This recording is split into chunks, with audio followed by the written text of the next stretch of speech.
ఎప్పుడు మొదలైందో తెలుపగల తేదీ ఏదో గుర్తించేందుకు వీలుందా?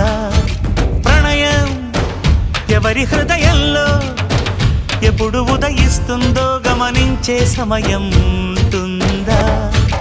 ప్రేమంటే ఏమంటే చెప్పేసి మాటుంటే ఆ మాటకి తెలిసేనా ప్రేమంటే? అది చరితలు సైతం చదవని వైనం, కవితలు సైతం పలకని భావం, సరిగమలెరుగని మధురిమ ప్రేమంటే. దరిదాటి ఉరకలు వేసే ఏ నదికైనా తెలిసిందా తనలో ఈ ఉరవడి పెంచిన తొలిచిన కేదంటే? సిరిపై రై ఎగిరే వరకు చేనుకు మాత్రం తెలిసిందా తనలో కనిపించే కళలకు తొలి పిలిపేదంటే?